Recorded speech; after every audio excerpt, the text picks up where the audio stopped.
Hey everybody, Argent here with a reactionary review of Fate of the Furious. So it's kind of funny because I initially kind of viewed the Fast and Furious movies as being like the bottom of the barrel, as just being absolutely awful. But over time I've grown to like them and it's now one of my favorite movie series. And I think part of the reason for it is the Fast and the Furious movies are one of the last unapologetically male film franchises. You don't get any feminism. You don't get any like just preachy left wing messages. All you get is just adrenaline filled testosterone craziness. You have a bunch of guys who are alpha as fuck, and even in the last movie, they refer to them as being alpha. Um, they call them alpha, and they just go around the world and they beat up bad guys who harm their family. Um, and every movie is like more over top than the last. I mean, the whole thing is, like I said, male fantasy done right. You got hot women, you have fast cars, you have crazy over the top action scenes, you got patriarchy. It's just awesome. And this movie proves that they can still figure out ways to turn it up to 11. Even after the previous movies already turned it up to 11. Like, it's kind of funny because this franchise was initially like okay. Like, the first Fast and the Furious movie was kind of mediocre. Then you had Too Fast, Too Furious, which was so bad it was kind of funny. Then you had Tokyo Drift, and Tokyo Drift was aggressively shitty. So it was kind of awesome because it was so fucking bad. Then there was The Fast and the Furious, or Fast, I forget what it was called, but it was the worst movie in the franchise. And then we kind of had a soft reboot with Fast 5. And when I saw Fast 5, immediately within the first couple minutes, I'm like, this movie is very different than the others. It's a lot more serious. The characters are done a lot better. The action scenes are much better. It's just a much higher quality film. And I kind of feel like with Fast 5, they said, okay, we're going to embrace the things of this series that makes it, like, the best parts of it. We're going to embrace Vin Diesel, because Vin Diesel's a super charismatic actor. He's an absolute joy to watch. You can tell he really gets into the role of Dominic. He really enjoys it. We're going to put Dominic kind of at the center of these movies. And we're going to focus on him being the patriarch. Everybody in the family, as it were, gives him deference. Everyone in the family knows that if they're in trouble, he's going to go save them. But at the same time, they acknowledge him as their leader. And they'll do whatever he tells them to do. So it's kind of a classic patriarchy. Dom is also a man who has deep spiritual convictions. At the end of every movie, they normally have them saying grace and praying together over a meal. But yeah, Dom is kind of... He's really likable. He has that. He has his spiritual convictions. He believes very much in family. It's funny because he talks about his father and he says, the thing I remember most about my father was having a barbecue and getting everyone in the neighborhood to come over and just hanging out together.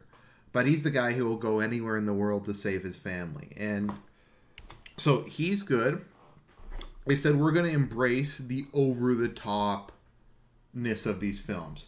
In Fast 5, we have a scene where they're doing a bank job and they steal a safe. And the safe is attached to a truck. And we have like a 10-minute long action scene where they're racing down the streets of, is it Rio or Sao Paulo? Rio. And they're using the safe as a weapon to destroy like a bunch of corrupt cops. It's awesome. Like, it's completely retarded, but it's awesome. And in this movie, we have them fighting a sub in cars. So you can see in this picture. And that's awesome. In Furious 7, you had them jumping from building to building at the Abu Dhabi towers. You had, like, a drone. You had just the craziest shit possible. And in Fast 5, they're like, we're going to embrace the testosterone-fueled craziness of this franchise. We're going to add The Rock in. And The Rock was a perfect fit for this franchise. He plays Hobbs, who's an FBI agent described as fire and brimstone, Old Testament style, and he's just this tank of a man. And in Fast Five, we have him and Vin Diesel having a fist fight, and that's awesome.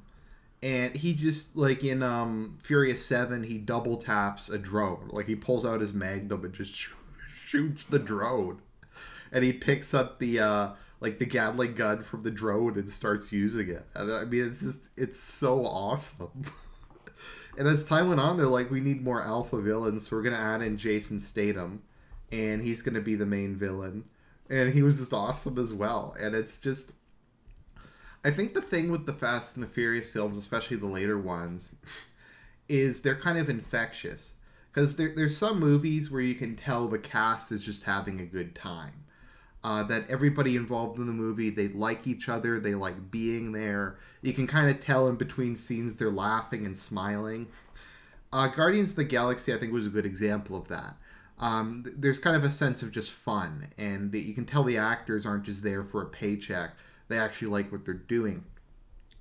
Compared to movies that just feel like products. I'm trying to think there was a recent one that really felt like a product. Oh, Rogue One. Like, no one in Rogue One felt like they were having fun. It felt like they were just there for a paycheck. Ender's Game also felt like that, where Harrison Ford gave the most phoned-in performance I've ever seen of a professional actor in a mainstream movie. But in the Fast and the Furious movies, you can tell everybody's friends outside of the set. Everybody likes each other. You can tell that Vin Diesel in real life is kind of the charismatic leader, just like he is in the movie series. So it's just...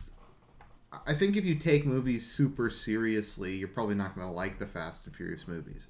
But if you're looking for just a good time, you're looking for fun, etc., then I think these movies are really good. I mean... It's a film that just, they don't shove politics in your face, they don't shove feminism in your face. It's just men being men and doing badass stuff and saving the world. And it's completely unironic or unapologetic about it. I think that's part of the reason why these movies are so big, is because just so much of it is just pause these days. So much of it is just preachy, and young males are just happy to have something that, like, is made for them. FUBU, for us, by us.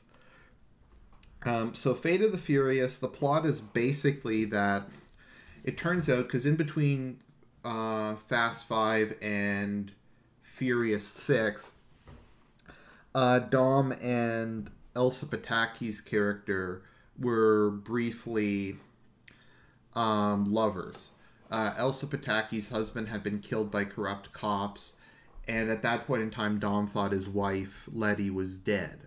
So they were together, and it turns out that during the events of Furious 6 and Furious 7, that she had gotten pregnant and had Dom's child.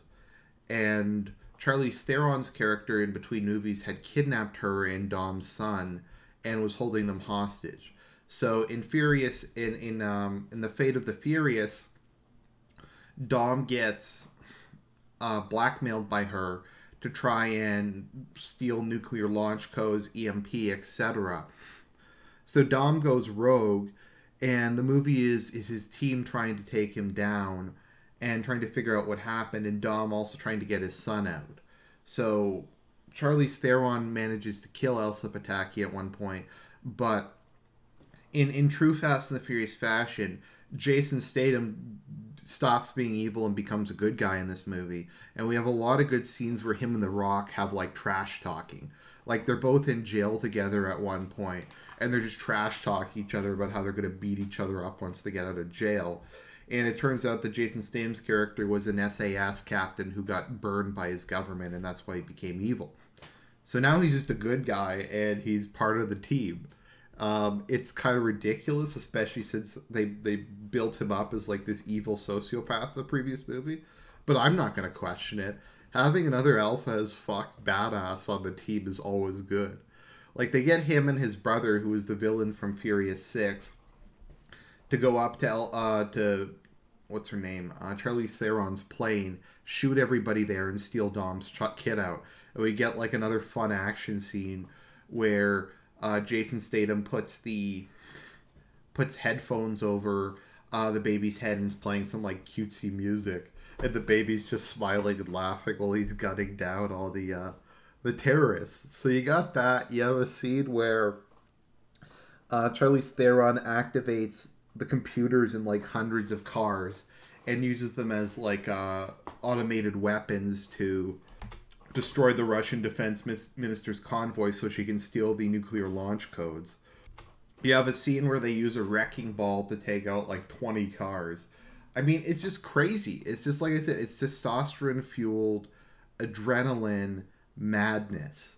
But it works because they're aware it's wacky. They aren't trying to be realistic. And the cast, like, does quips about it. When I was in the theater with Abstract, I just burst out into laughter a number of points in this movie, and it was me laughing with the movie, not me laughing at the movie, because there's that level of self-awareness. There's the level that this is just supposed to be fun. This is just supposed to be fun, enjoyable entertainment. This isn't supposed to have a political message, other than, I guess, the importance of family. And it's kind of funny because in some ways these movies are kind of center right, because they're kind of wholesome to a certain extent. Like, people normally get married in these movies.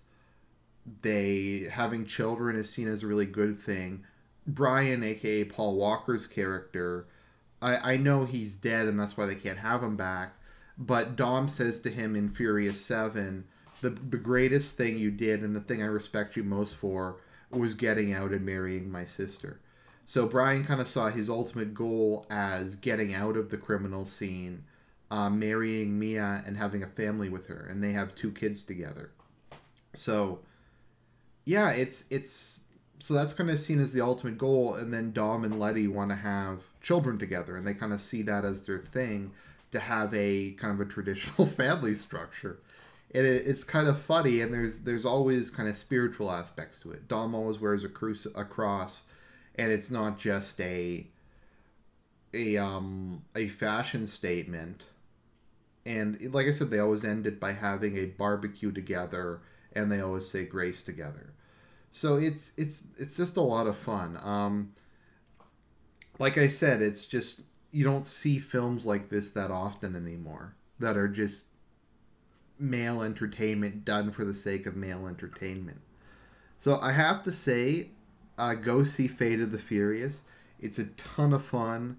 It's an enjoyable movie. I think it's probably the second or third best in the series. Probably the third. I'd say the best was Furious 7, then Fast 5, then this. But they're all good after Fast 5. So, like I said, if you're looking for fun time at the movies, go see this film, and I'll talk to you guys later.